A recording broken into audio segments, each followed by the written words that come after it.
अर्पण जी बताइए, मेरी आवाज़ आ रही है? मैं चेक करता हूँ। इसको फुल स्क्रीन कैसे करूँ टाइम? लाइव स्ट्रीम दबा दीजिए अपने लाइव स्ट्रीम। हाँ, मुझको दिख रहा है, लाइव आ रहा है। हाँ बसंत जी आप आ गए हैं। अच्छा, आ गए हैं, मैं फोन को काट रहा हूँ, ठीक है ना? ठीक है, धन्यवाद। आवाज भी आ ही रही होगी, मैं चेक आपको करता मेरी हूँ। आवाज़ आ रही है? हाँ। अच्छा, ठीक।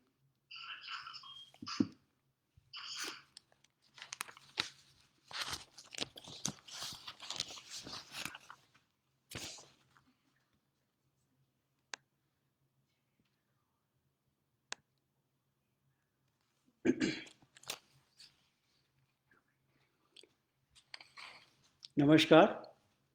आज मेरे स्वर्गीय पिता श्री रघुवीर सहाय जी की पुण्यतिथि है।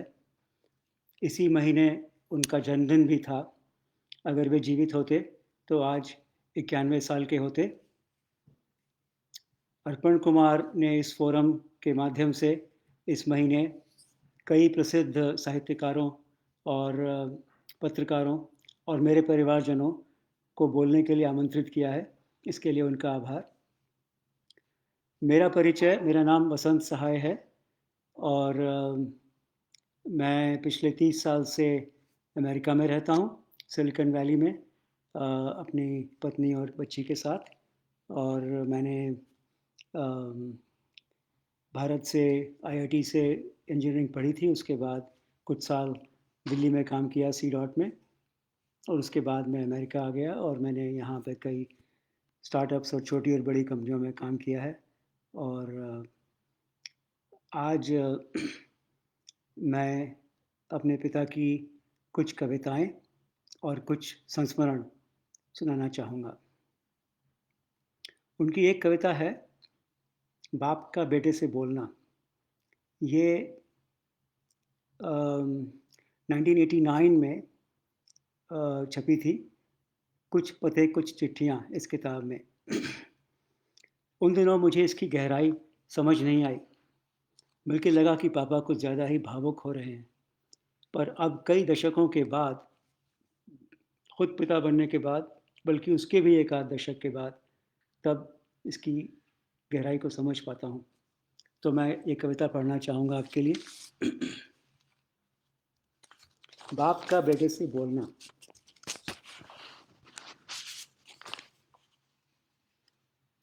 तू बड़ा हो रहा है, तो मैं भी तो कुछ बड़ा ही हो रहा हूँ।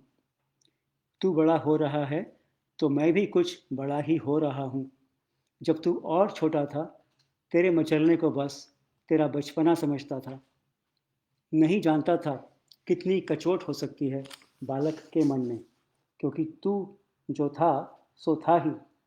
मैं भी तब आज से छोटा था। तब मैंने सोचा था शायद तरसता है भूख से, लालच से तू कभी। अब जानता हूँ कि तब कितना कड़वापन, कितनी मरोड़ कहीं अंतर में रही होगी। अब बड़े होने पर जानता हूँ बच्चे बड़े होते जाते हैं, लेकिन सुरक्षित नहीं होते।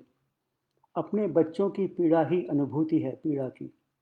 अपनी खुद की पीड़ा में बहुत बनावट है, और दूसरों की पीड़ाएं सच्ची नहीं। मुझे इस कविता में उनकी संवेदनशीलता दिखती है कि वे समझ पाए कि छोटे बच्चों की कसक या पीड़ा को कई बार बड़े लोग सिर्फ लालच या खिलवाड़ कहकर अक्सर टाल देते हैं, पर बच्चों के नज़रियों से नहीं देखते।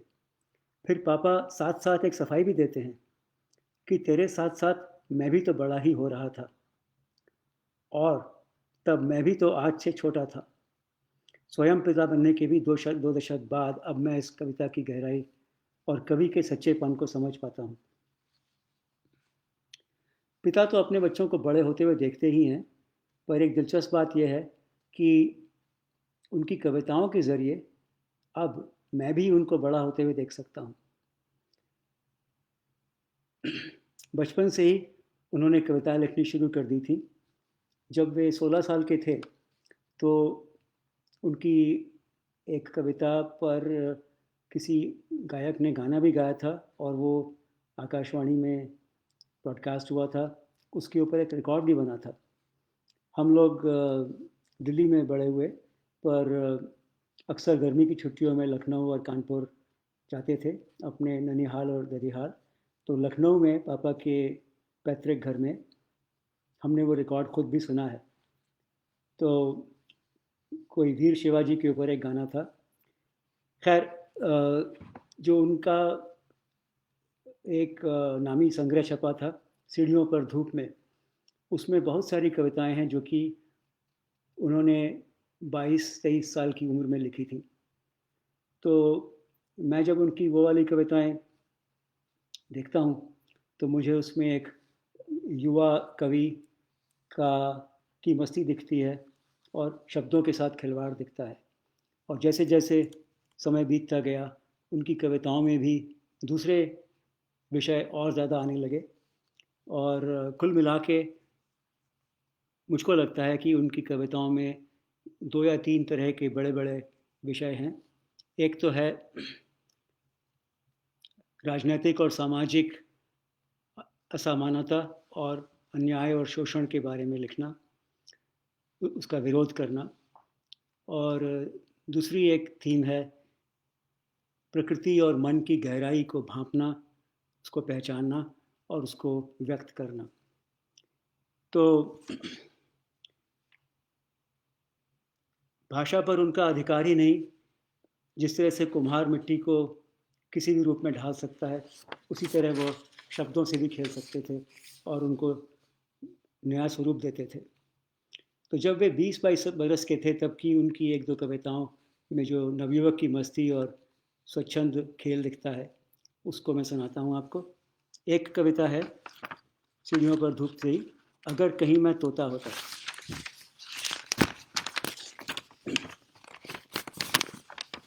अगर कहीं मैं तोता होता, तोता होता तो क्या होता? तोता होता, होता तो फिर, होता फिर क्या? होता क्या? मैं तोता तोता, तोता तोता तोता तोता, तो ता ता, बोल पठे सीताराम।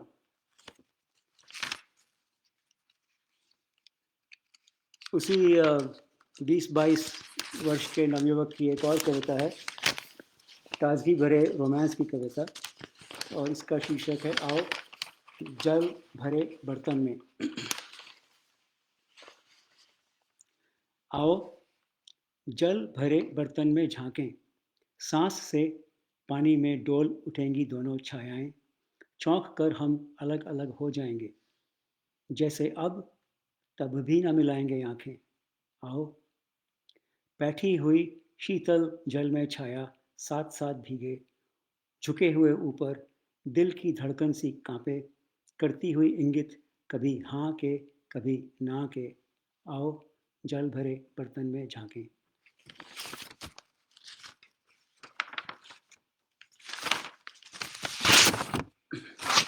फिर थोड़े समय बाद की एक और कविता जो बहुत छोटी है और मुझे पसंद है। इसमें उस समय के समाज में नारी की स्थिति पर एक व्यंग्य है और सच्चाई बताई गई है। तो वह कविता है पढ़िए गीता। पढ़िए गीता बनिए सीता, फिर इन सब में लगा पलीता, किसी मूर्ख की हो परिणीता, निज घर बार बसाइए। होए कटीली आंखें गीली, लकड़ी सीली तबीयत ढीली, घर की सबसे बड़ी पतीली, भर कर भात पकाइए।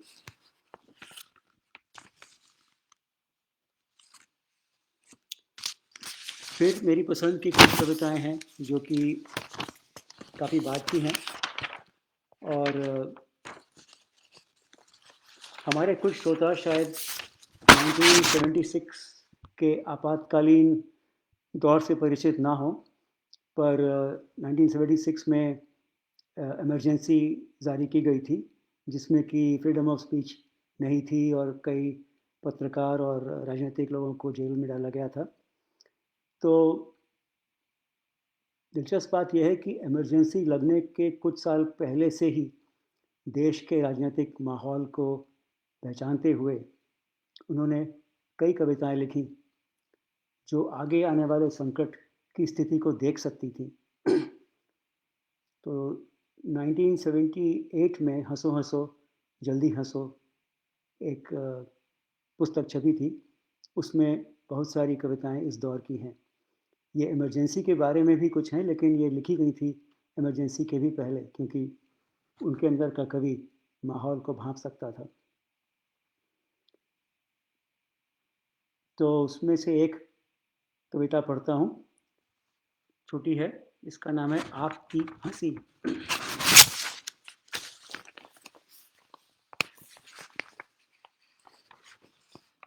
निर्धन जनता का शोषण है, कहकर आप हंसे। लोकतंत्र का अंतिम क्षण है, कहकर आप हंसे। सबके सब हैं भ्रष्टाचारी, कहकर आप हंसे। चारों ओर बड़ी लाचारी, कहकर आप हंसे। कितने आप सुरक्षित होंगे, मैं सोचने लगा। सहसा मुझे अकेला पाकर फिर से आप हंसे। मैं देख रहा हूँ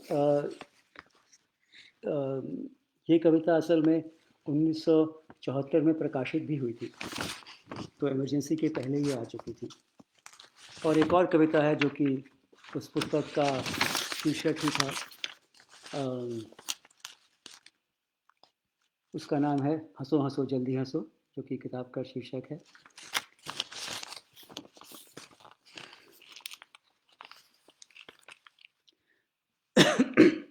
हंसो हंसो जल्दी हंसो, हंसो तुम पर निगाह रखी जा रही है। हंसो अपने पर ना हंसना, क्योंकि उसकी कड़वाहट पकड़ ली जाएगी और तुम मारे जाओगे।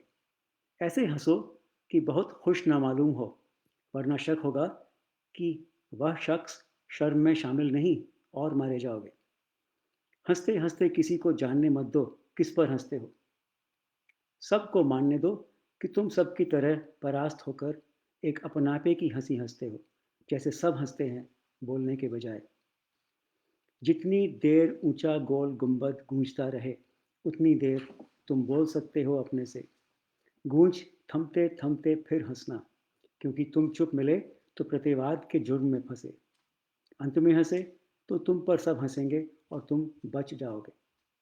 हंसो पर चुटकुलों से बचो, उनमें शब्द हैं, कहीं उनमें अर्थ ना हो जो किसी ने 100 साल पहले दिए हों। बेहतर है कि जब कोई बात करो तब हंसो, ताकि किसी बात का कोई मतलब न रहे।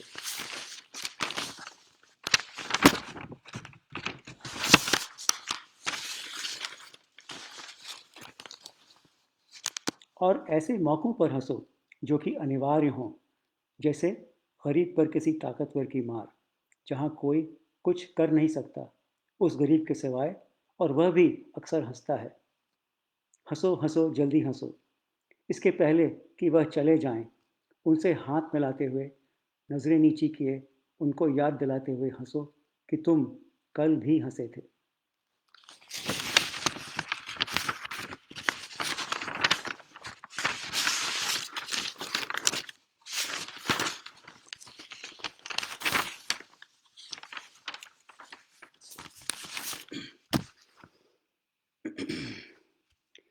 इस किताब के बारे में एक और किस्सा है, मेरे मेरा मेरे मुझसे जुड़ा हुआ, कि जब ये किताब छपने वाली थी, तब शायद मैं 7वीं या 8वीं क्लास में था और घर पे था, तो पापा ने मुझसे कहा कि मेरी किताब छपने वाली है, इसका कवर तुम बना दो।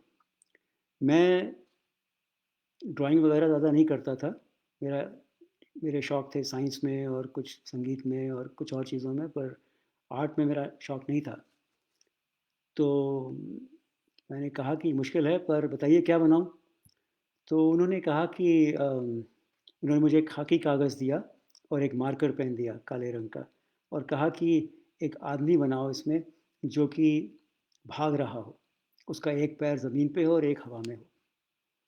तो आपको ये बता दूं कि हमारे घर में सही शब्द का इस्तेमाल करना बहुत ही ज़रूरी होता था, और पापा इसको बहुत ही महत्वपूर्ण मानते थे इस बात को। और वो ये भी कहते थे, यहाँ तक कहते थे कि कई शब्दों को लोग पर्यायवाची मानते हैं, पर असल में कोई भी शब्द पर्यायवाची नहीं होते। शब्दों के बीच में एक सूक्ष्म सा फ़र्क होता है, और हर समय के लिए एक बहुत ही उपयुक्त शब्द होता है जो कि चुन के इस्तेमाल करना चाहिए। तो पॉइंट ये है कि भागने और दौड़ने का अंतर होता है, और वो मुझे मालूम था उस समय भी। तो आदमी जो था वो भाग रहा था, दौड़ नहीं रहा था। तो मैंने कुछ ले दे करके कार्टून सा बना दिया, और मुझे लगा कि ये तो ठीक नहीं है। लेकिन पता नहीं उन्होंने क्या सोचा, उन्होंने उसको ले लिया और फिर किताब छप भी गई। आपको दिखाना चाहूँगा कि वो कवर क्या था।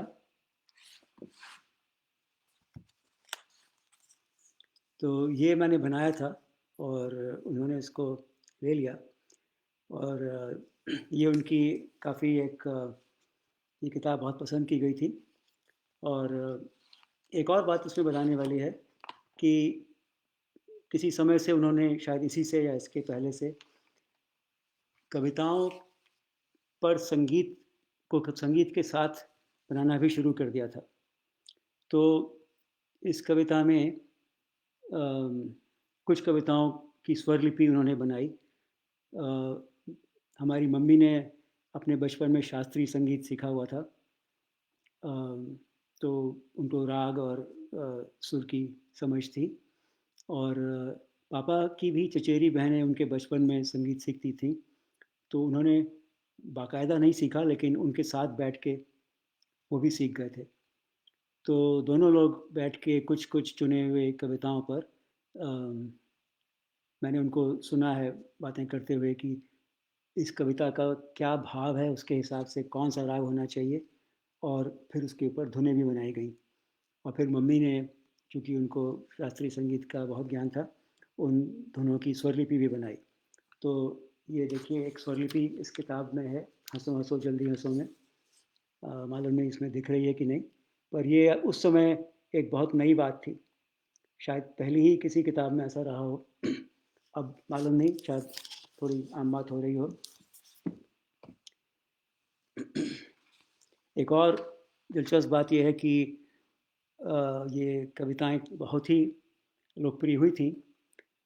तो एक दिन मैंने एक पत्रिका में या अखबार में किसी प्रसिद्ध कवि की कविता पढ़ी, जो कि बिल्कुल हंसो हंसो जल्दी हंसो जैसी ही थी, पर कुछ फ़र्क थी। तो मान लीजिए जैसे कि उसमें लिखा था कि देखो देखो जल्दी देखो, और इसी तरह से बाकी शब्दों में भी कुछ कुछ बदलाव करके उस किस्म की कविता एक थी। तो मुझे अच्छा नहीं लगा कि मुझे लगा कि ये तो पापा की कविता की नकल हो रही है। तो मैंने जाके पापा से शिकायत लगाई कि मैंने आज देखा एक अखबार में ऐसी कविता छपी है, उन्होंने लिखी है। तो पापा ने हंस के कहा, इसमें क्या बुरी बात है, ये तो बड़ी अच्छी बात है, इसका मतलब है उनको मेरी कविता पसंद आई है। तो इस तरह की छोटी छोटी बातें थी जिनसे हमें बचपन से ही उनसे प्रेरणा मिलती थी। एक और कविता है जो मुझे बहुत पसंद है। इसमें अम, मुझे लगता है कि इसमें दिल छू लेने वाली सकारात्मक और एक सुखांत इमेजरी है। वो सुनाता हूँ।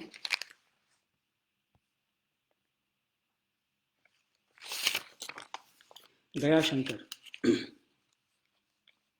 इस बड़े शहर में कई नागरिक रहते हैं, उनमें से एक दयाशंकर कहलाता है। वह नकल नवीसी करके एक कचहरी में तनख्वाह 110 रुपये घर लाता है। उसका घर एक कोठरी, एक बरामदा है। उसमें बीवी और पांचों बच्चे रहते हैं। वह भी रहता है। रहता क्या है, कोने में बैठा अक्सर बेमतलब सर खुजलाता है। बच्चों को दोनों वक्त दाल रोटी देकर सर झुका दयाशंकर की बीवी कहती है, तुम भी खा लो। थाली को वहीं फर्श पर रख वह बड़े नेम से हर लुकमा चबलाता है। बच्चे छोटे हैं, इतने छोटे मगर नहीं, किससे मिलकर रहना चाहिए, डर कर किससे, वे खूब समझते हैं कब क्या कहना चाहिए। हाँ, बच्चा है तो वह जो तुतलाता है। उस रोज़ रात को बिस्तर पर कुछ शर्मा कर मुंशी की बीवी ने मुंशी से कहा, सुनो, मेरा मन पुआ खाने को जब करता है तब मुझको यह होना मुश्किल दिखलाता है।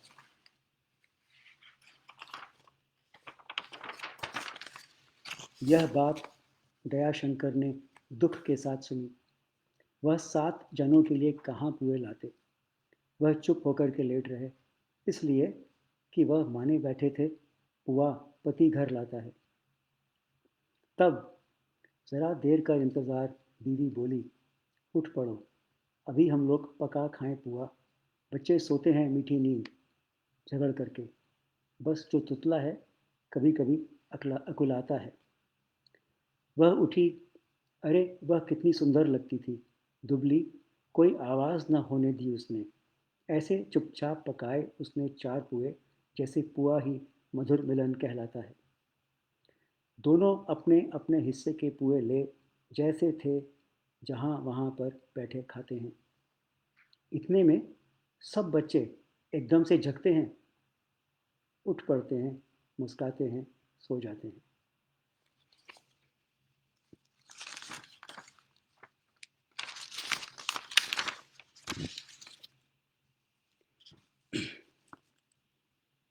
एक बात है, एक कहावत है कि हर कामयाब आदमी के पीछे एक औरत का हाथ होता है। और तो कहीं पता नहीं, पर हमारे घर में ये बात बिल्कुल सही थी। हमारी मम्मी ने एमए भी किया था और एक ज़माने में उनको नौकरी का भी शौक़ था, लेकिन उन्होंने पापा के काम को आगे बढ़ाने के लिए गृहिणी ही रही। और पापा के बहुत सारे साहित्यकार मित्र और सहकर्मी, पत्रकार, राजनीतिक, सब तरह के लोग हमारे घर पे बहुत आते थे। और मम्मी उनका पूरा ध्यान रखती थी, खाना पीना। और कभी मैंने उनको ये कहते नहीं सुना कि पापा घर में थोड़ा और ध्यान दें। और उनका बिल्कुल एक ही ध्येय था कि इनके काम को आगे बढ़ाएं। उनके ऊपर एक दो कविताएं हैं छोटी सी, जो कि उनकी आपस की समझ दिखलाती हैं। मैं वो भी पढ़ना चाहूँगा।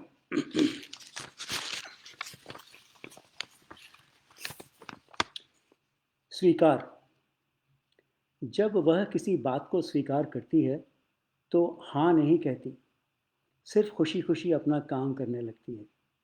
उसी से हम जानते हैं कि उसने स्वीकार किया। एक और है, उपन्यास लिखना। तुम्हारे जीते जी ही मैं लिख सकता उपन्यास तो लिखता, क्योंकि ब्यौरे मुझे याद नहीं रहते हैं। और तुम कुछ भी लिखती नहीं, सिर्फ याद रखती हो।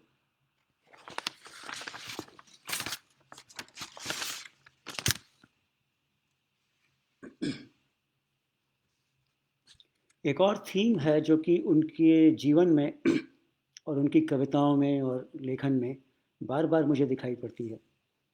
वो है जीवन को पूरी तरह से जीना और कई तरह के अनुभव हासिल करना और कई विधाओं में पारंगत होना। ये उनके जीवन में भी था और कविता में भी था। एक उनकी कविता है, हमने देखा। थोड़ी लंबी है, वक्त मिला तो शायद मैं सुनाऊंगा आज। उसमें एक दो लाइनें आती हैं जो कि इस बात को बहुत ही खूबी से पकड़ती हैं। उस कविता में एक आखिर में एक लाइन है, हम तो सारा का सारा लेंगे जीवन, कम से कम वाली बात ना हमसे कहिए।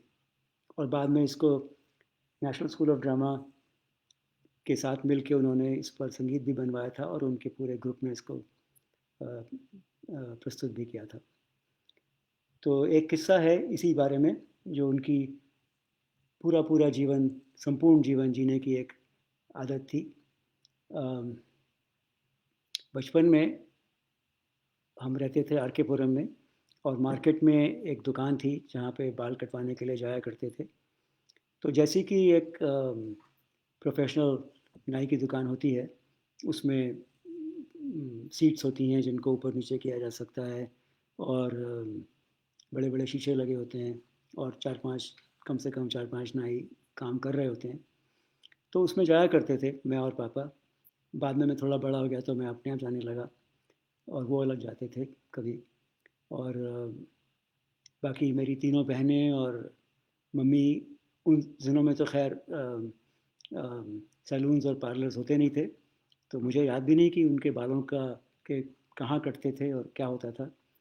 पर पर ये किस्सा इस बारे में है। तो एक बारी मैं बस से घर लौट रहा था, तो मैं सड़क पार करके, कई सड़कें थी, घर की तरफ आ रहा था। तो घर के थोड़ी ही दूर मैंने देखा कि एक पेड़ की छाया में एक नाई अपना काम कर रहा है। उसने एक पेड़ पे एक कील से एक शीशा गाड़ रखा था और एक मामूली सी कुर्सी रखी हुई थी, और उसका कुछ डब्बा वगैरह वगैरह नीचे रखा था ज़मीन पर, और एक आदमी उसमें बैठे हुए थे और वो उनके बाल काट रहा था।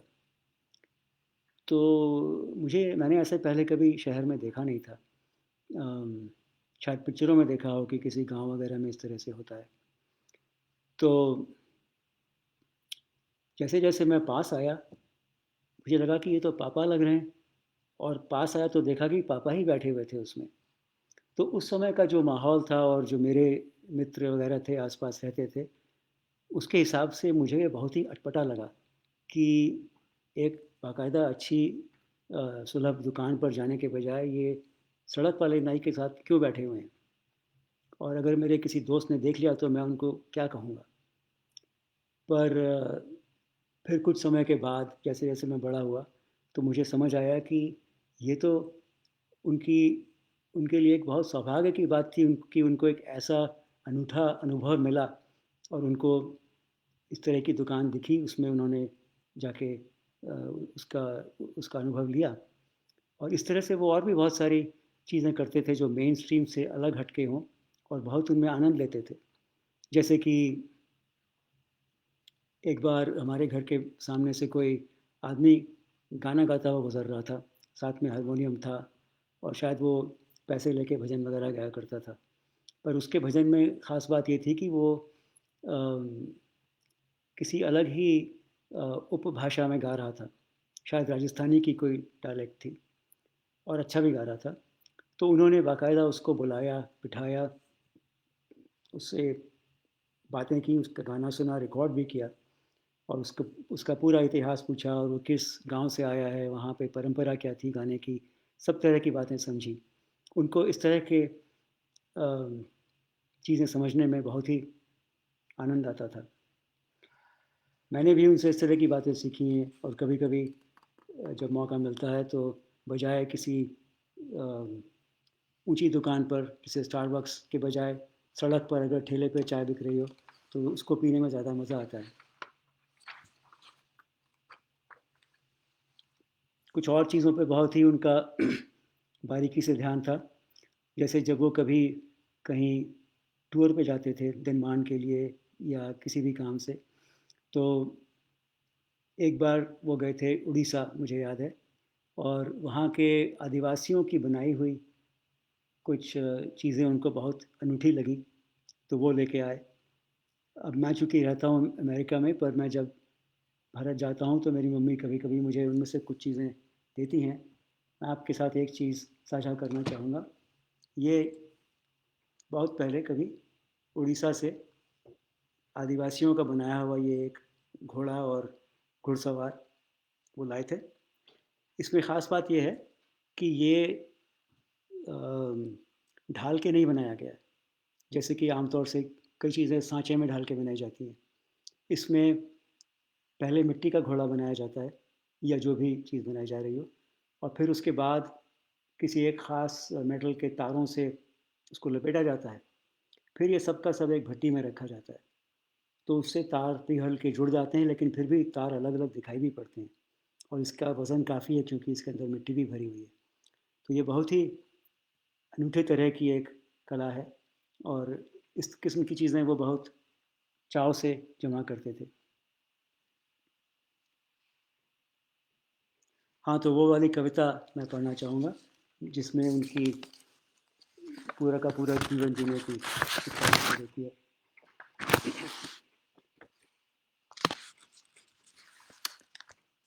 वैसे तो गाने में और कविता वाचन में और मीडिया के हिसाब से मेरी बहनें मंजरी, हेमा और गौरी वो ज़्यादा माहिर हैं, पर चूँकि मुझे पसंद है इसलिए मैं भी इसको सुनाना चाहूँगा। और ये कविता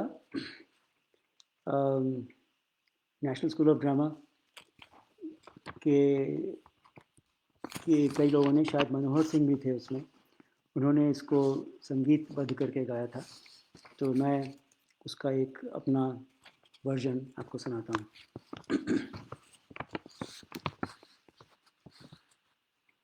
हमने यह देखा,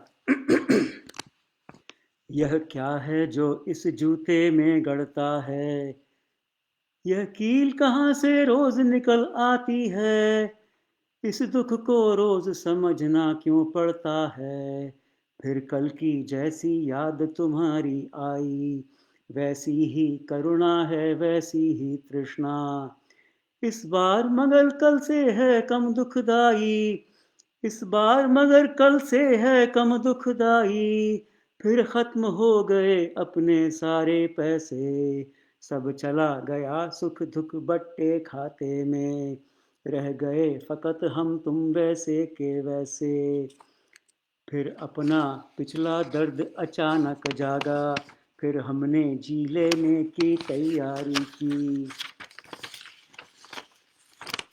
उस वक्त तकाजा करने आया आगा, इस मुश्किल में हमने आखिर क्या सीखा, इस कष्ट उठाने का कोई मतलब है, या है वह केवल अत्याचार किसी का, यह तो है ही शुभ चिंतक यों कहते हैं, अपमान अकेलापन फाका बीमारी, क्यों है और वह सब हम ही क्यों सहते हैं, हम ही क्यों यह तकलीफ उठाते जाएं, दुख देने वाले दुख दें और हमारे, उस दुख के गौरव की कविताएं गाएं, यह है अभिजात तरीके की मक्कारी, इसमें सब दुख हैं केवल यही नहीं है, अपमान अकेलापन फाका बीमारी, जो हैं वो भी हो जाया करते हैं कम, है खास ढंग दुख से ऊपर उठने का,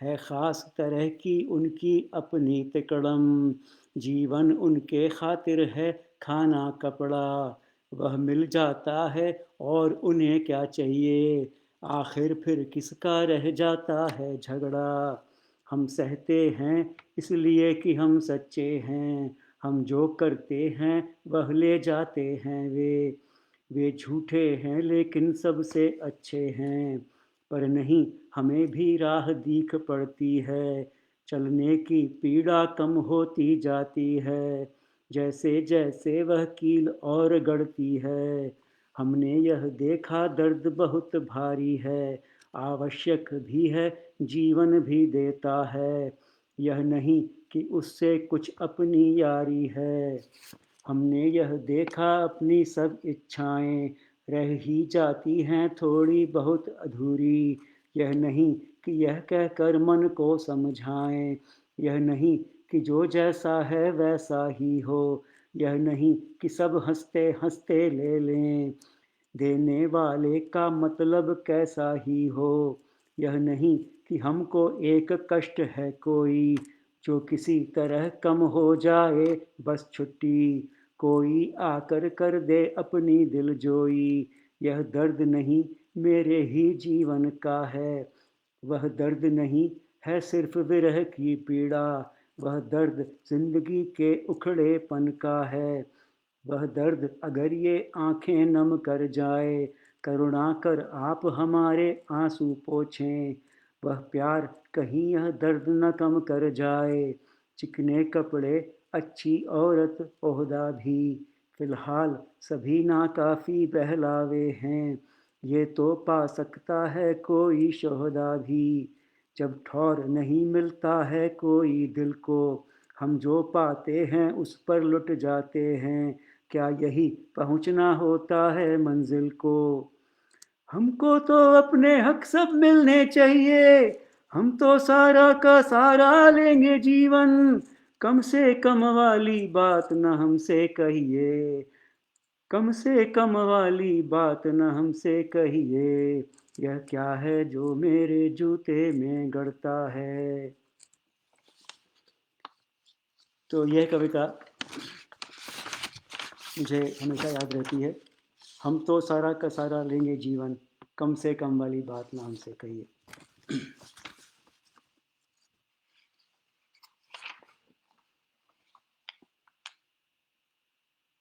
एक मेरा संस्मरण है, मेरे व्यक्तिगत संस्मरण उनके साथ, जो कि फिर से मुझे उनका व्यक्तित्व और सच्चापन और प्रेम की याद दिलाता है। तो ये किस्सा एक बारी मेरे झूठ बोलने का है बचपन में। एक बार मैंने गलती से किसी ज़रूरी चिट्ठी को बेकार समझकर रद्दी की टोकरी में फेंक दिया था। बाद में पापा कुछ दिन तक उसको ढूंढते रहे कि कोई ज़रूरी चिट्ठी आने वाली थी, पता नहीं कहाँ है। और फिर सबसे पूछते थे घर में कि भाई चिट्ठी तो नहीं आई, तुमने कहीं देखी? तो मैंने भी मना कर दिया, पता नहीं क्यों, मुझे ध्यान नहीं रहा या ध्यान कहीं और था। तो मैंने कहा कि नहीं, मैंने भी नहीं देखी, जबकि मैंने ही फेंकी थी। तो आखिर उनको एक दिन वो चिट्ठी मिल गई रद्दी की टोकरी टोकरी में। तो काम तो हो गया। फिर उनको ये भी समझ में आ गया होगा कि मैंने ही फेंकी होगी। तो उन्होंने मुझसे आके पूछा, क्या चिट्ठी तुमने फेंकी थी? तो मैंने कहा कि अब इनको तो मालूम ही है शायद, और वैसे भी मैंने फेंकी थी, काम भी हो गया है। तो मैं अपनी मूर्खता क्यों ज़ाहिर करूँ कि मैंने फेंकी थी। तो मैंने मना कर दिया, मैंने कहा नहीं, मैंने नहीं फेंकी थी। तो उन्होंने कुछ नहीं कहा, बात ख़त्म हो गई। फिर उसी दिन रात को अचानक बिना किसी प्रसंग के मुझको एक किस्सा सुनाने लगे। उन्होंने मुझसे कहा कि जब मैं यानी कि वे 7-8 साल के थे, तो उनके पिता यानी कि मेरे बाबा की एक मेज़ थी जिस पे वो बैठ के अपना लिखना पढ़ना किया करते थे, और उस मेज़ के ऊपर एक बहुत सुंदर सा रैक्सीन लगा हुआ था। तो एक दिन उनको, वो अकेले थे पापा, तो और छोटे भी थे 7-8 साल के, तो पता नहीं उनको क्या सूझी, उन्होंने जाकर एक ब्लेड से उस वैक्सीन में कई जगह काट दिया। तो बिल्कुल ही ख़राब हो गई। और ये मेरे बाबा की बहुत प्रिय मेज़ थी, और उसको गंदा करना तो दूर, कोई ख़राब करना तो दूर, कुछ गंदा भी नहीं कर सकता था, क्योंकि सिर्फ वही उसको इस्तेमाल करते थे। तो उन्होंने, वो भी समझ गया कि पापा ने ही काटी है। तो उन्होंने, पापा ने मुझको बताया कि उनके पिता ने उनसे पूछा कि क्या ये मेज़ तुमने काटी है? तो पापा ने मना कर दिया कि उन्होंने नहीं काटी है। तो उनके पिता ने उन्हें क्या कहा वो उन्होंने मुझे बताया। तो उन्होंने मुझे बताया कि उनके पिता ने कहा कि मुझे इस बात का दुख नहीं है कि मेज़ गलती से तुमसे ख़राब हो गई है। मुझे दुख है, मुझे दुख इस बात का है कि मैं ऐसा माहौल नहीं बना पाया कि तुम खुलकर मुझसे सच बोल सको। इसमें मेरी ही कोई गलती रही होगी। तो फिर बताते हैं कि उसके बाद दोनों बहुत भावुक हुए, और मेरे बाबा ने पापा को गले लगा लिया, और उन्होंने ये कहानी कह के यहीं छोड़ दी। उन्होंने इसके बाद अ, चिट्ठी वाले किस्से के बारे में कोई बात नहीं करी। बस ये एक समझने की बात थी। और उन्होंने जिस तरह से ये बात कही, उन्होंने इस बात का ध्यान रखा कि मेरा जो उस समय बचपन में झूठा गर्व था, उन्होंने उसको कोई ठेस नहीं लगाई। मुझे एक कोने में नहीं किया कि मैं उनके सामने बोलूँ कि मैंने गलती करी है। पर जो उनको मैसेज देना था वो मुझे मिल गया। और इस तरह के कई सारे किस्से हैं उनके व्यक्तित्व।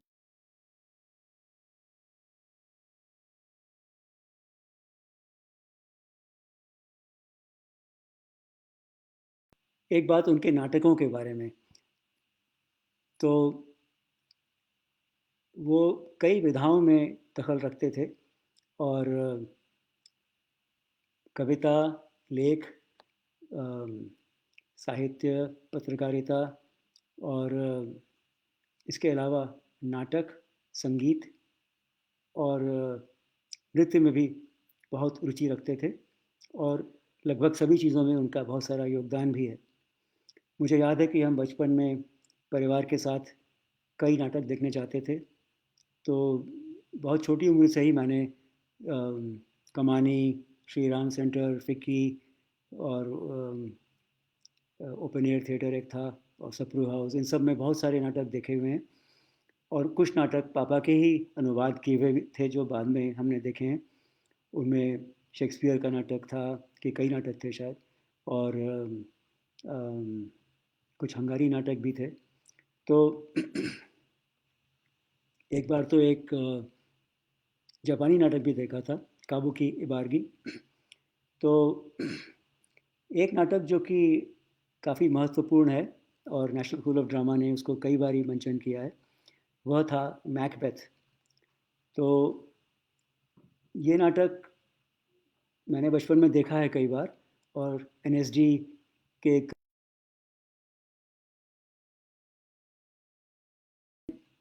शेक्सपियर ने जो छंद लिखा है अंग्रेज़ी में, पापा ने छंद से छंद में अनुवाद किया है और अच्छा लगता था खाली उस समय। बाद में अब मैं पढ़ता हूँ तो मुझे मालूम चलता है कि इसमें बहुत गहराई थी, बहुत सारी टेक्निकल बातें थी और जितनी बार पढ़ता हूँ उतना ही पाता हूँ कि बहुत ही गहराई से और बहुत मेहनत से और बहुत लोगों के साथ मिल के ये अनुवाद किए गए थे।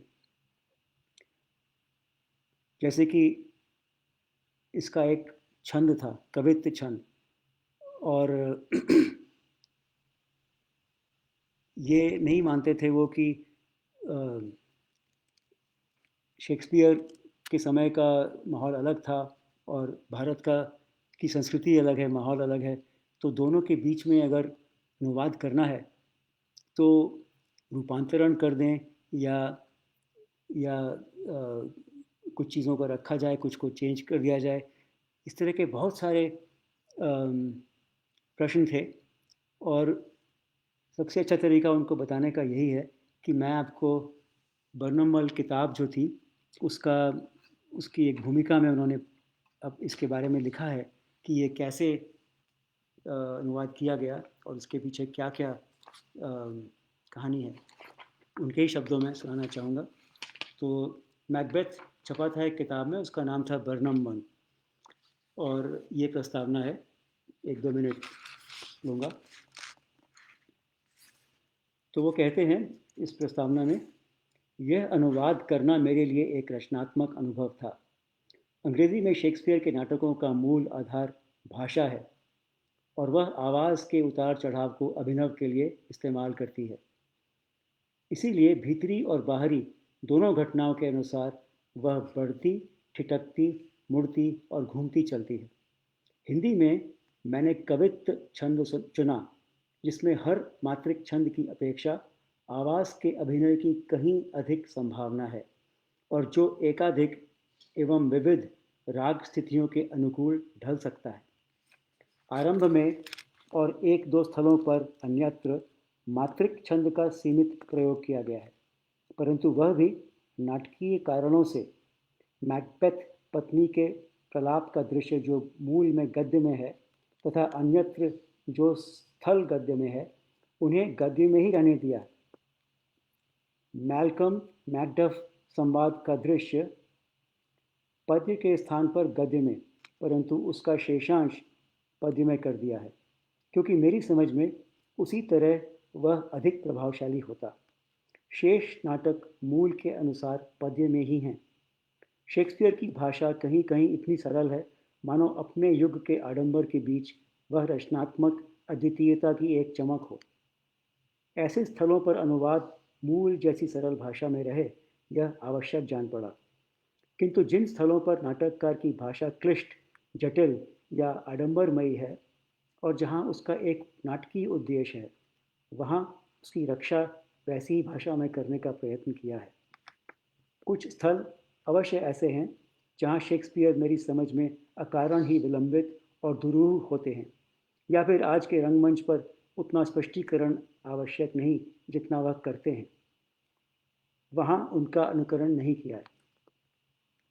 इस तरह यह अनुवाद प्रायः प्रत्येक पंक्ति का अनुवाद है, किंतु वास्तव में यह पंक्तियों का नहीं, वाक्यों की आवाज़ का अनुसरण करता है और वही गूंज पैदा करने की कोशिश करता है जो एलिजाबेथ युग के मंच पर होती रही होगी। मैंने मैकबेथ और बर्नम वन तथा उसके वाहक जन को मुख्य मानकर स्कॉटलैंड और इंग्लैंड के राजवंशगत और देश काल परक सभी संदर्भ छोड़ दिए हैं। इसी तरह शेक्सपियर की भाषा में जहाँ जहाँ अत्यंत स्थानीय पहचान के प्रसंग आते हैं, जैसे डायनों के एकाधिक दृश्यों में जो कि तत्कालीन पिशाच विद्या से आक्रांत हैं, वहाँ वहाँ उन्हें छोड़ या बदल दिया है। पात्रों के नाम यथावत रखते हुए भी कथा को सार्वजनीन बनाना चाहा है और सब प्रयास देशीकरण तो नहीं ही किया है। राष्ट्रीय नाट्य विद्यालय के रंगमंडल के लिए कारंत जी ने जब मुझे यह अनुवाद का काम सौंपा था, तब हम दोनों जानते थे कि यक्षगान शैली का प्रयोग करने से नाटक के कुछ दृश्यों का फिर से संपादन करना होगा। इसीलिए मैंने संपादन का काम अनुवाद के समय नहीं किया। इसीलिए वैसे संपादन का काम अनुवाद के समय नहीं किया गया, ताकि यक्षगान शैली का निर्देशक अपने अनुभावन के अनुसार दृश्य विधान में परिवर्तन करने को, और यही नहीं, कोई भी निर्देशक भविष्य में इस अनुवाद को यथार्थवादी या अन्य किसी भी शैली में प्रस्तुत करने को स्वतंत्र रहे। अनुवाद की प्रक्रिया में समय समय पर निर्देशक से परामर्श उपयोगी रहा और अभ्यास के समय भी किंचित कमियों को पकड़ा और दूर किया जा सका, जिसके लिए मैं निर्देशक और रंगमंडली का आभारी हूँ। प्रथम प्रदर्शन के बाद अनुवाद का एक बार फिर परिमार्जन किया, जिसमें श्री सच्चिदानंद हीरानंद वात्स्यायन और श्री लोठार लुत्से के बहुमूल्य सुझावों का सहयोग मिला। इसके लिए मैं उनका भी कृतज्ञ हूँ। पुस्तक की पांडुलिपि तैयार करने में मेरी पुत्री हेमा सहाय ने विशेष सहायता की, यह उल्लेख करना भी मुझे प्रीतिकर रहेगा। रघुवीर सहाय। तो यह मैं आपके साथ साझा करना चाहता था कि इस नाटक के पीछे कितना सोच, कितनी मेहनत और कितनी रिसर्च और कई लोगों के साथ मिलके काम करना जुड़ा हुआ है। एक और दिलचस्प बात है इस नाटक के नाम के बारे में। तो मैकबेथ का नाम उन्होंने मैकबेथ क्यों नहीं रखा, बर्नम वन क्यों रखा, ये तो उस समय हमने नहीं पूछा। इसी पुस्तक में कारंत जी जो निर्देशक थे उनका भी एक वक्तव्य है, और उसमें वो एक लाइन में ये लिखते हैं कि इसका नाम बर्नम वन इसलिए है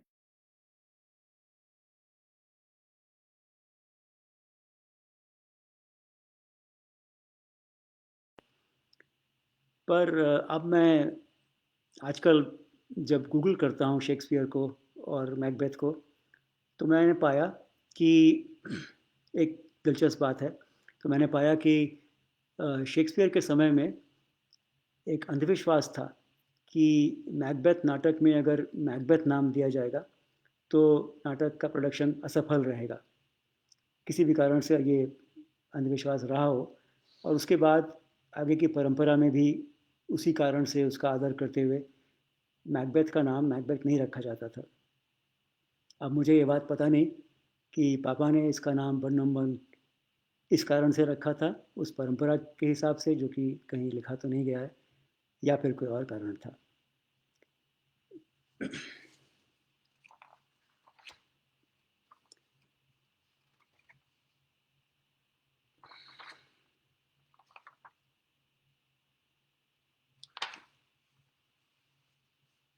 एक किस्सा और बताना चाहूँगा। हम लोगों का प्रेस क्लब ऑफ इंडिया के साथ जुड़ना।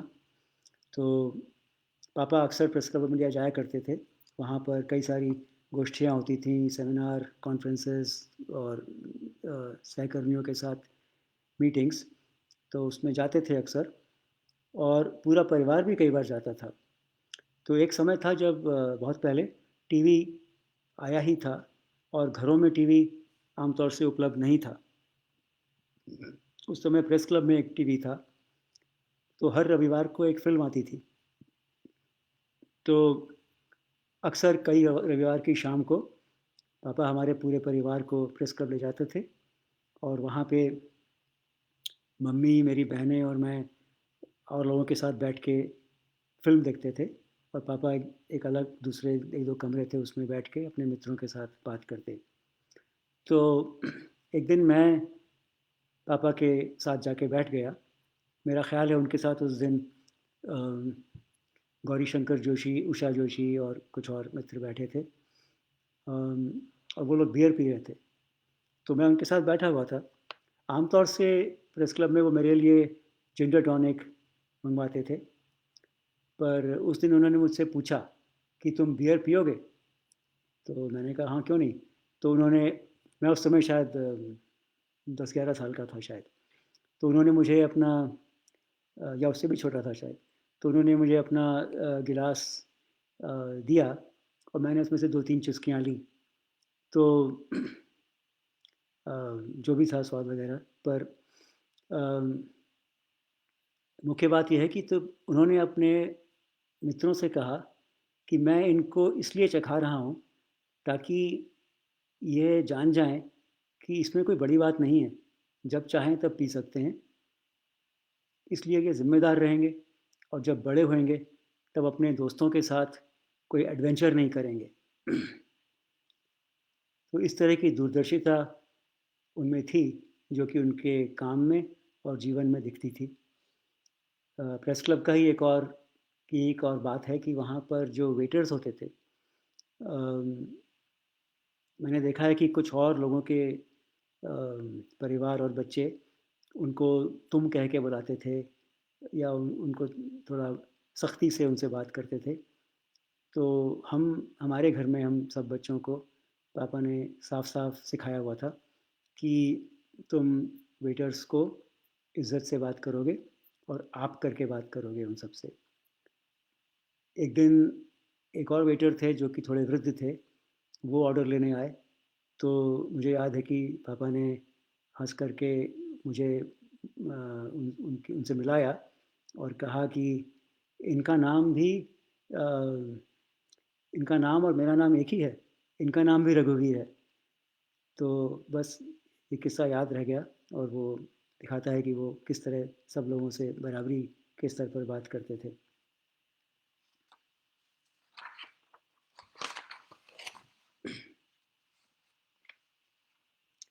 कुछ बातें मैं कहना चाहूँगा हिंदी भाषा के बारे में। वे हमेशा असंतुष्ट रहते थे कि हिंदी का दर्जा अंग्रेज़ी के मुकाबले दूसरा है। अब मैं देखता हूँ कि शायद आज भी ऐसा ही है, बल्कि शायद और भी बिगड़ चुका हो। अ, मैंने उनके कई लेख संपादकीय पढ़े, कुछ उनमें से 1955 वगैरह के भी हैं। आकाशवाणी के समय में भी कुछ लिखे हैं जब वो संवाददाता थे और बाद के भी हैं, हिंदी भाषा के बारे में और भाषा की स्थिति के बारे में। तो उसमें से 3-4 बातें मुख्यतः निकलती हैं। हमसे ये बातें करते भी थे। तो उनमें से एक बात है कि हिंदी भाषा सरल और जीवंत यानी लाइव होनी चाहिए और जो शब्द जनता इस्तेमाल करती है, बेशक चाहे दूसरी भाषाओं से ही आए हों, उन्हें हमें उन्हें हमें भाषा में समाहित करना चाहिए। दूसरी बात ये कहते थे कि हिंदी का दर्जा जो दूसरा दर्जा है, उसके बारे में कहते थे कि सरकारी काम में और बुद्धिजीवियों की भाषा में जब मौलिक चिंतन हिंदी में होने लगे, तब यह कसौटी होगी कि हिंदी का दर्जा ठीक हो गया है। अक्सर ऐसा होता है, बल्कि इसके बजाय ऐसा विपरीत ऐसा होता था कि मौलिक काम और चिंतन अंग्रेज़ी में होता है और हिंदी में सिर्फ़ उसका अनुवाद कर दिया जाता है। और चूँकि सारा समाज ही ऐसा है, इसलिए हम में से बहुत लोग इस स्थिति में हैं कि हम खुद भी मौलिक चिंतन और ऊंचा चिंतन, फाइनर थॉट्स को अंग्रेजी में ही सोचते और लिखते हैं।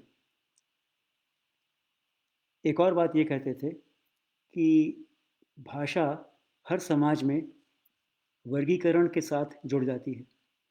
जो भाषाएं संभ्रांत व ताकतवर लोग बोलते हैं, वह आपको ताकत के साथ जोड़ देती हैं। इसलिए समाज में वर्गीकरण हो जाता है और ताकतवर लोगों की एक भाषा होती है और बाकियों की एक और होती है। ये अच्छी बात नहीं है। और एक बात और कहते थे कि हिंदी का भारतीय भाषाओं अन्य भारतीय भाषाओं के साथ कोई झगड़ा नहीं है। वो ये भी कहते थे कि हर हिंदी भाषी को किसी दूर के दूसरे प्रांत की भाषा सीखनी चाहिए और यह अनिवार्य भी होना चाहिए। इसके साथ ही एक बात है कि मेरे स्कूल में जब छठी, सातवीं, आठवीं में शायद दिल्ली के सभी स्कूलों में संस्कृत भाषा सिखाई जाती है 3 साल के लिए, या होती थी उस समय। तो हमारे स्कूल में कुछ और अध्यापक थे जिन्होंने कहा कि हम गुजराती और तमिल भी सिखा सकते हैं। तो संस्कृत के बजाय आप इन तीनों में से कोई सी भी एक भाषा चुन सकते हैं। तो चूँकि मैं अच्छा विद्यार्थी था, तो और तमिल कठिन मानी जाती थी, इसलिए मुझे उसमें डाला गया। पर फिर भी एक चॉइस थी कि घर जाके पूछ सकते हो। तो मैंने पापा से कहा कि वैसे संस्कृत तो बहुत ही महत्वपूर्ण भाषा है, मैं सीखना चाहूँगा, तो आपका क्या ख्याल है, तमिल ठीक है? उन्होंने कहा संस्कृत और हिंदी तो काफ़ी जुड़ी हुई हैं और हमारे घर में वैसे भी शुद्ध हिंदी और व्याकरण और संधि विच्छेद और शब्दों के सही मतलब वगैरह का समझने का माहौल था। उन्होंने कहा कि संस्कृत तो तुम खुद ही सीख सकते हो, तुम तमिल सीखो जो कि तुम्हें जहाँ डाला गया है वही सही है। तो मैं भी तमिल सीखता, पर उनके कहने से मुझे और प्रोत्साहन मिला, तो मैंने तमिल सीखी और उन्होंने मुझे बहुत प्रोत्साहित किया तमिल के लिए भी। स्कूल में इंग्लिश और हिंदी में साल में एक बारी एक एलोकेशन हुआ करता था जिसमें बच्चे अपना एक वक्तव्य तैयार करके लाते थे और उस पर इनाम मिलता था जो चुने हुए 2-3 लोग स्टेज पे सुनाते थे। तो उन्होंने मुझे ये आइडिया दिया कि तुम जब तमिल में तुम्हारा इतना शौक है तो तुम तमिल में क्यों नहीं एक वक्तव्य लिखते और उसको जाके पेश करो। तो मैंने ये शुरू किया अपने स्कूल में, तमिल में भी एक स्पीच दी और कई बातों में ध्यान रखते थे वो। एक तमिल संगम हुआ करता था आर.के.पुरम में, मेरे साथ वहाँ भी गए। उनको दूसरे प्रांतों की संस्कृति को समझने का भी बहुत शौक था। तो ये सब चीज़ें भी हिंदी से ही जुड़ी हुई हैं। हिंदी के बारे में एक और बात थी कि वो जैसे मैंने पहले भी कहा कि कहते थे कि पर्यायवाची नहीं होते शब्द। किसी भी 2 शब्दों का मतलब बिल्कुल एक नहीं होता है और अलग-अलग समय पे अलग शब्द यूज़ करने चाहिए। एक और बात है कि वो अपनी लेखन में कई ऐसे शब्द इस्तेमाल करते थे जो बहुत बारीक बात को कह सकें और कुछ ऐसे शब्द इस्तेमाल करते थे जो कि आपने शायद कभी सुने भी ना हो, लेकिन उनको सुन के, उस प्रसंग में सुन के अपने आप एक चित्र मन में बनता था और आप समझ सकते थे कि वो क्या कहना चाहते हैं। वो ये भी कहते थे कि जब एक भाषा किसी और भाषा से एक शब्द को अपना लेती है, तो उस शब्द का उच्चारण और व्याकरण भी अपनाने वाली भाषा की तरह से होना चाहिए। उसका एक उदाहरण है कि हम लोग जब कानपुर जाया करते थे, तो रिक्शे से जाते थे घूमने के लिए, तो एक जगह का नाम सब रिक्शे वाले बोलते थे मकरावटगंज। तो पापा ने खुद ही बताया था ये वाली बात भी कि ये बिल्कुल ठीक है, मकरावटगंज बोलते हैं, असल में इसका नाम है मैक रॉबर्ट गंज। पर अब इस शब्द को वहाँ की भाषा में, हिंदी, अवधी जो भी है, उसमें समाहित कर लिया गया है, तो उसके ऊपर उन्हीं का उच्चारण लगेगा और उन्हीं उन्हीं की व्याकरण भी लगेगी। तो इस तरह की बातें हम बचपन में बहुत सुनते थे और अम, एक और इसी तरह का उदाहरण है कि उनकी लिखावट में कई बार शब्द होते थे जैसे कि एक कहानी है जिसमें कि एक बच्चा अपने भाई को घसीटता हुआ लेके जा रहा है घास पर, तो उसमें वो इस्तेमाल करते हैं घिर्राता हुआ ले जा रहा था, घसीटता हुआ घिर्राता हुआ लेके जा रहा था। एक और शब्द होता है जैसे कि किसी कविता में था कि वो बहुत ही गिलगिला इंसान था। तो इस तरह के शब्द जो हैं बहुत ही ताकतवर हैं और ये उनकी खासियत थी कि वो इस तरह के शब्द इस्तेमाल करते थे, कई बार शायद बनाते भी थे।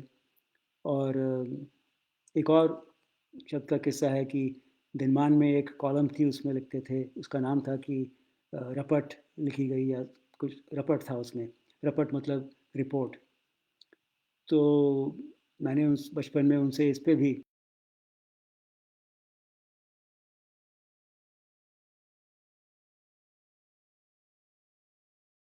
है तो रिपोर्ट ही रखिए।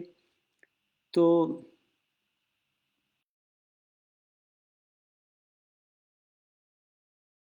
अगर आप रिपोर्ट को रपट बोलते हैं तो फिर ऐसा करिए कि अ, आप जो कॉर्डरॉय की पैंट पहने हुए हैं, क्यों ना हम इसको करदराई बोलना शुरू कर दें।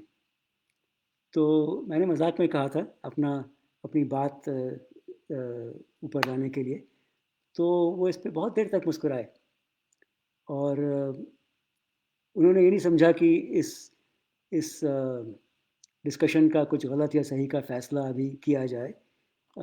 ये भी एक और उनकी खासियत थी कि वो मानते थे कि एक परिपक्व दिमाग जो होता है, ज़रूरी नहीं कि वो हर बात का एक सफ़ेद या काला जवाब ही ढूंढे।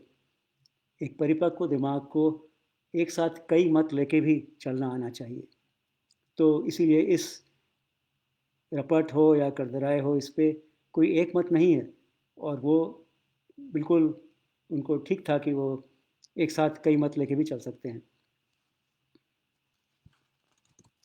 बाकी मेरी जो बहनें हैं मंजरी, हेमा, उनके साथ उन्होंने बहुत ज़्यादा समय बिताया है, भाषा को कैसे बोलें, शब्दों का सही उच्चारण क्या होना चाहिए, क्योंकि ये दोनों मीडिया में काम करते थे और वाक्य में कहाँ पर, कब और कितना रुकना चाहिए, इस तरह की बातों पे उनका बहुत ध्यान था।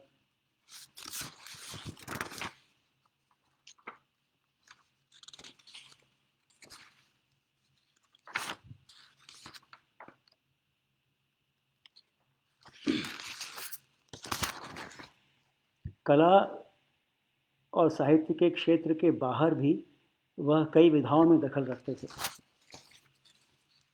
मेरे स्कूल में एक क्लब था जिसमें लकड़ी का काम सिखाया जाता था। मुझे उसमें बहुत रुचि थी और मैं काफ़ी अच्छे मॉडल्स भी बनाया करता था। उन्होंने मुझे बहुत प्रोत्साहन दिया और ख़ुद भी बहुत कुछ जानते थे, ये आश्चर्य की बात है, और उन्होंने मुझे सिखाया। तो मेरे बिना मांगे ही एक दिन मुझे चांदनी चौक ले गए और वहाँ से तरह तरह के औजार मेरे लिए ख़रीदे। आश्चर्य की बात ये थी कि उन्हें बहुत बारीकी से मालूम था कि रंगा कैसे चलाया जाता है, चिज़ल यानी रुखानी और रेती यानी फाइल, ये सब कैसे पकड़ना चाहिए, कैसे चलाया जाता है, ये सब बातें उनको मालूम थी। तो कुछ समय बाद मेरे पास घर पर ड्रिल यानी कि बर्मा, रुखानी, रंदा, रेती, आरी, कई तरह के औजार सब थे और मैं काफ़ी चीज़ें बनाया करता था। प्लाईवुड को काटने के लिए एक अलग तरह की आरी होती है जिसको कि फ्रेट सॉ कहा जाता है, वो भी वो जानते थे और उन्होंने मुझे समझाया। और यही नहीं, उसमें साहित्य भी जुड़ता था कि फ्रेट सॉ में जो फ्रेट शब्द है उसकी उत्पत्ति क्या है, वो उसको फ्रेट सॉ क्यों कहा जाता है। तो इस तरह की बहुत सारी सौभाग्य था कि इस तरह की बातों में हर समय मुझे प्रोत्साहन और मार्गदर्शन मिलता था। तो मेरा ख्याल है कि ये सब चीज़ें उन्होंने एक दिल्ली के उनके शुरू के दिनों में वो जब आकाशवाणी में थे तो भी कहीं उनका कुछ जुड़ाव था एशियन थिएटर इंस्टीट्यूट वगैरह के साथ। तो उसमें एक कारीगर थे जो सेट बनाया करते थे, बहुत ऊंचे बढ़ई थे। तो उनको काम करते हुए देख के उनसे सवाल पूछ पूछ के पापा ने ये सब बातें सीखी थी अपनी उत्सुकता के कारण। तो उन्होंने मुझे ये बताया एक बारी कि जब तुम रंदा चलाते हो या लकड़ी पे फाइल चलाते हो या आरी भी, तो लकड़ी के अंदर ग्रेन्स होते हैं, यानी कि उसकी एक दिशा होती है। तो उन ग्रेन्स के साथ साथ काम करना पड़ता है। अगर आप ग्रेन्स की दिशा के विपरीत या उसको गलत तरह से काटेंगे तो लकड़ी कटेगी नहीं, फट जाएगी या उस पर निशान पड़ जाएंगे। तो बहुत आश्चर्य की बात है कि साहित्यकार और कवि पत्रकार होने के बावजूद उनका बहुत दखल था इस तरह की चीज़ों में। उनके टैलेंट्स के बारे में जितना भी कहा जाए कम है। मैं कभी कभी स्कूल के बाद भगीरथ पैलेस जाया करता था इलेक्ट्रॉनिक्स और साइंस की कुछ चीज़ें ख़रीदने के लिए, और उनका दरियागंज का ऑफिस वहीं पर था। तो वहाँ चला जाया करता था और फिर शाम को उनके साथ ही कार में घर लौटता।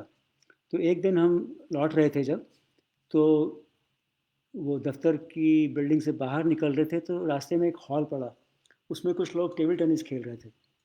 तो उन लोगों ने आवाज़ लगाई कि साहब साहब एक गेम हो जाए। तो वो थोड़ी देर रुके और 5-10 मिनट उन्होंने एक खेल खेला टेबल टेनिस का। मैं बहुत ही आश्चर्यचकित हुआ, मैंने कभी ना सुना था ना देखा था कि वो टेबल टेनिस भी खेलते हैं।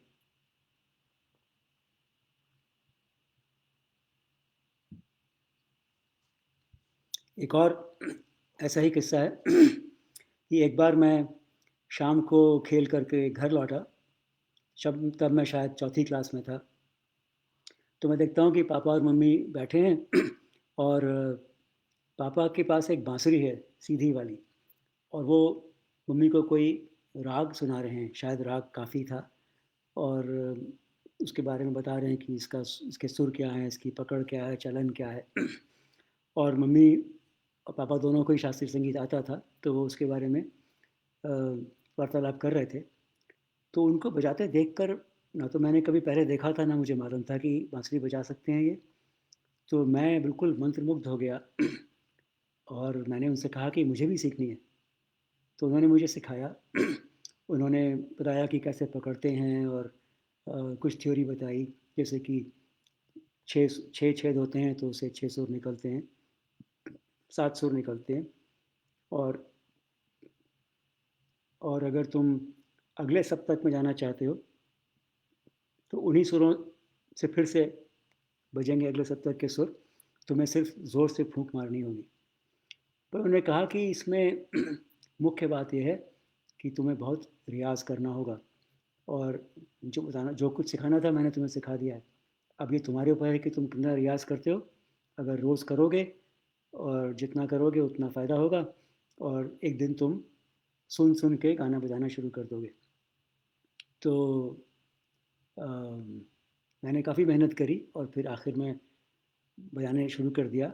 मैं भी सुन के बजा सकता था। और एक माधुरी नाम की पत्रिका आती थी, इसमें मेरा कोई शौक़ नहीं था, उसमें फ़िल्म वगैरह की बातें होती थी, पर उसमें एक स्वर लिपि छपती थी उसके हर अंक में किसी गाने की। तो वो भी मैं उससे भी सीखता था। तो एक दिलचस्प बात ये है, जो कि उनका एक स्टाइल था कि वो प्रोत्साहन देते थे, किसी को किसी के ऊपर अपना कुछ शौक़ थोपते नहीं थे। उन्होंने देखा कि मैं बांसुरी में शौक़ ले रहा हूँ, तो उन्होंने मुझे सिखा दिया, बता दिया कि क्या करना है। उसके बाद उन्होंने देखा कि मैं कुछ कुछ ठीक बजाने लगा हूँ, तो एक दिन मुझसे बोले कि चलो अब तुमको एक थोड़ी बड़ी बांसुरी बजानी चाहिए, और वो भी एक होती है सामने वाली और एक तरफ रखने वाली, तो वो वाली बजाओ। तो मुझको वो ले गए कनॉट प्लेस में, एक दुकान थी गोडिन एंड सन्स। उसमें पियानो और गिटार और बांसुरी और सब 50 तरह के बाजे हुआ करते थे। वहाँ से एक प्रोफेशनल थोड़ी सी बड़ी और साइड वाली बांसुरी खरीदी, और फिर मैं उसको बजाता रहा, फिर उसमें भी मेहनत करी, कुछ अपना शौक दिखाया। फिर बिना कुछ कहे, बिना इस बारे में कोई बात किए, धीरे-धीरे पापा के पास काफ़ी सारा संगीत का कलेक्शन था, जिसमें कि स्टीरियो प्लेयर था एक, और कई सारे रिकॉर्ड्स थे, भीमसेन जोशी, अ, अम, जसराज, विलायत खान के रिकॉर्ड थे, और बिस्मिल्लाह खान की शहनाई थी। तो फिर धीरे-धीरे वो पन्नालाल घोष की बांसुरी के भी 1-2 रिकॉर्ड्स ले आए और उसको बजाते थे और मैं भी सुनता था। लाए तो मेरे लिए ही थे असल में, पर उनका ये एक तरीका था कि एक अदृश्य हाथ पीछे से मार्गदर्शन करता था, और किसी को कुछ थोपा या ठूसा नहीं जाता था। अगर आपको शौक नहीं है तो आपको नहीं कहा जाएगा, पर अगर आप कर रहे हैं तो आपके लिए सुविधाएं उपलब्ध की जाएंगी। तो इस तरह से मैंने बांसुरी सीखी, और उनकी, मैं मानता हूँ कि मेरा बांसुरी का जो शौक़ है, हालांकि मैं साइंस और इंजीनियरिंग में रहा हूँ, पर मानता हूँ कि बांसुरी का शौक़ जो है वो मेरा उनकी धरोहर है। इसलिए मैं आज 1-2 मिनट के लिए अपनी बांसुरी पे कुछ बजा के सुनाऊंगा। तो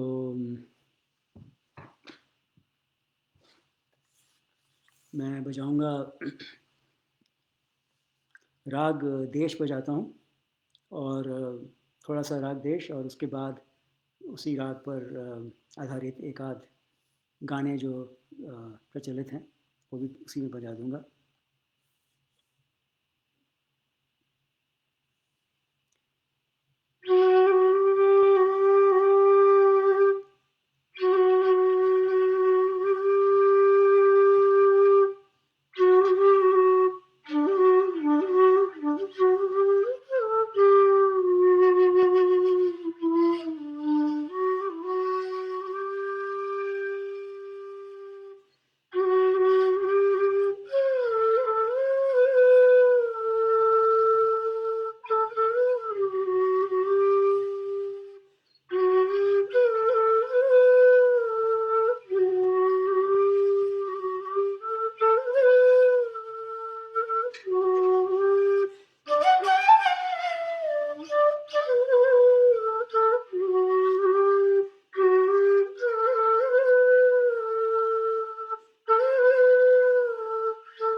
एक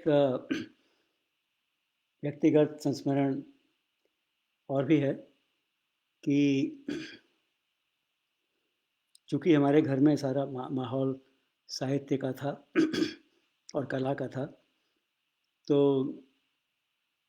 जब तक मैं घर पर था तब तक तो काफ़ी उसमें रंगा हुआ था।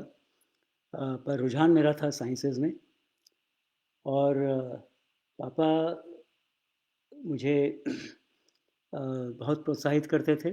जैसा कि बाँसुरी के लिए किया वैसे ही साइंस का भी तरह-तरह के किट्स वग़ैरह बचपन से ही मुझे बिना माँगे ही ला के दिया करते थे और अगर मैं कुछ चाहता था कि कुछ करूँ तो उसमें भी सहयोग करते थे। साइंस टुडे एक पत्रिका होती थी, वो हमारे घर आती थी मेरे लिए ही और बचपन से ही और बाद में उसकी पापा ने जिल्द बना के भी कई सारे साल 2-3 साल के साइंस टुडे रखे। अम, जब मैं 11वीं तक पढ़ाई का ज़ोर कम रहता था तब तक तो बहुत उनके साथ रहता था। कई बारी मैं उनके साथ उनकी मीटिंग्स वगैरह में भी गया हूँ। 1-2 बारी शिमला में कुछ काम था वहाँ भी गया, एक बार इंदौर गया, कई जगह उनके साथ जा चुका हूँ बचपन में।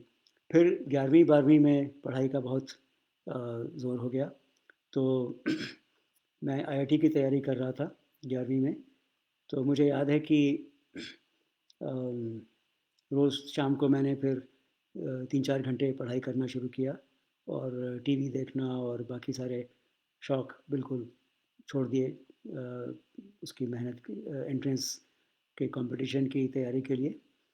तो सहयोग पूरा मिलता था परिवार का, मुझे सब कामों से मुक्त कर दिया गया था और एक बार पापा ने मुझे कहा कि जब मैं तुमको इस तरह से तपस्या करते हुए देखता हूँ, तो मेरा गला भर आता है। इस तरह की बातों से ज़्यादा अच्छा प्रोत्साहन और क्या हो सकता था। और उनका एक और बात थी कि जैसा कि मैंने पहले कहा कि वो अपने निर्णय बच्चों पर नहीं थोपते थे, उसका एक और बहुत अच्छा उदाहरण है। तो आईआईटी का एग्ज़ाम काफ़ी कठिन होता था, तो मैंने 11वीं क्लास में दिया, तो मैं पास हो गया और पर कुछ बहुत अच्छा रैंक नहीं आया था। तो मुझे लगा कि मुझे सब कुछ आता था पर कारण ये रहा है कि मैं स्कूल में बहुत सारे और भी गतिविधियों में लगा हुआ था, एथलेटिक्स में और जनरल बॉडी का जनरल सेक्रेटरी था वगैरह। तो इसलिए मैंने कहा कि मैं इस साल नहीं जॉइन करूँगा, मैं अगले साल फिर से आईआईटी का इम्तिहान दूँगा। तो उन्होंने कहा कि कुछ दिनों तक सोच लो, फिर जैसा सही लगे वैसा करना। अब उस समय तो ख़ैर बात और थी, अब मैं उतना जोखिम नहीं ले सकता। अगर मेरे जीवन में इस तरह के कुछ और निर्णय आएँगे, तो मैं तो ऐसा काम मैं तो शायद ये चांस नहीं लूँगा कि पता नहीं अगले साल पास भी होएँ कि नहीं होएँ या ख़राब हो जाए, तो नहीं अच्छे होने के बजाय बल्कि और ख़राब हो जाए या होए ही नहीं।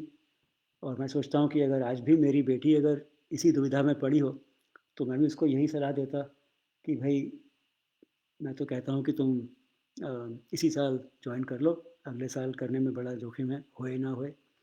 पर ये बहुत ही उनकी बहुत ही अच्छी और ख़ास बात थी कि वो चाहते थे कि उनके बच्चे ज़िम्मेदार बनें और मुझको मेरे निर्णय खुद ही करने की उनकी ये एक ट्रेनिंग थी और उनको मेरे पर मुझ पर पूरा विश्वास भी था। तो उन्होंने कहा कि तुम्हें पसंद नहीं है तो मत करो, अगले साल करना और तुम जो सोचते हो वही सही है।